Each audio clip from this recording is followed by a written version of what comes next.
This segment brought to you by Kansas Regenerative Medicine. Your stem cells, your health, your life. Hello and welcome to Horsing Around. I'm Dr. Chris Blevins at Kansas State University Veterinary Health Center. Today at Equifest with a very special guest, Lauren Rumbaugh. She is our Miss Rodeo Kansas and here for 2016. And it's just a pleasure to get to see you here at Equifest.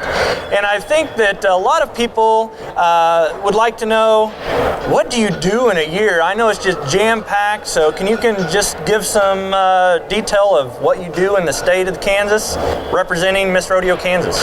With my year and my title, we do all sorts of different things. I'll go around the state representing at certain events like these at different rodeos around the state, and then I also go outside of the state and go countrywide.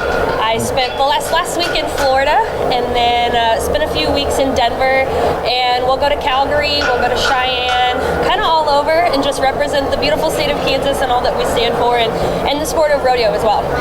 You know, I think that's interesting, the amount of miles that you probably will go to, and sometimes when you say Miss Rodeo Kansas, you're representing the state too in other aspects of the country, so I think that is just awesome. What does it take to become you?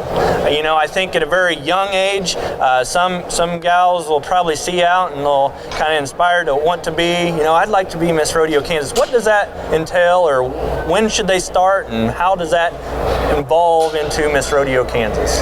Girls can really start at any age. There's all sorts of different age divisions. There's Little Miss, there's Princess, there's Junior, they can start from anywhere about six or seven and go up from there. It just depends on whenever you want to start. There's all sorts of local titles around the state that girls can go and compete at. There's places like Garden City, McCracken. There's a Miss Rodeo K-State, so anybody that's in college at the university can run for that title. And then different categories within the pageant world. There's a lot of people that say we're just like the beauty pageants, just a little bit more Western. Our talent portion is our horsemanship, where we do a reining pattern and a freestyle on either our own horses or stock contractor horses, depending on what level you compete at.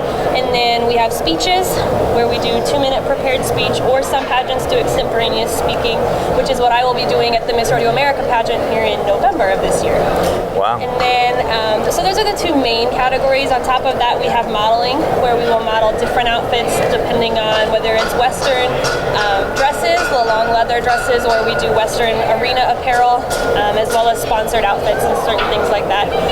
And then behind the scenes a little bit, a lot of things that the public doesn't get to see is our personal interviews with the judges. We have 20-minute interviews with the 3 different judges on our panel, whichever pageant you're at.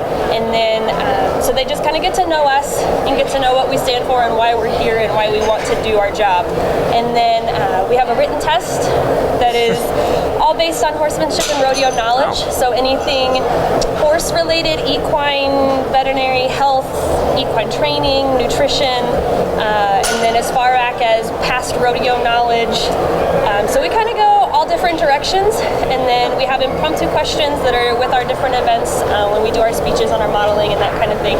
And then the last portion is appearance, and obviously we have a certain attire that we like to present, and that's obviously a portion of it, but it's not a huge portion. A lot of people complain that it's expensive, and it is rather expensive, but there are ways to do it cheaply and a little bit more economical. So it's a little bit overbearing at first to girls that want to get started and want to get into the industry, but it really is a lot of fun, and you meet all sorts of neat people, and you get to do all kinds of networking. You know, I think that's just stuff that I didn't even know goes into the aspect of Miss Rodeo Kansas, and just preparing for it, and the amount of knowledge and horsemanship that goes along with the whole title is just amazing.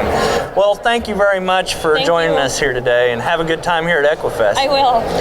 I'm Dr. Chris Blevins at Kansas State University Veterinary Health Center, and we'll see you around. Support Kansas agriculture education with an AgriTag. AgriTags are available anytime at your county treasurer. They look great on cars and trucks. For more information, go online to ksagclassroom.org.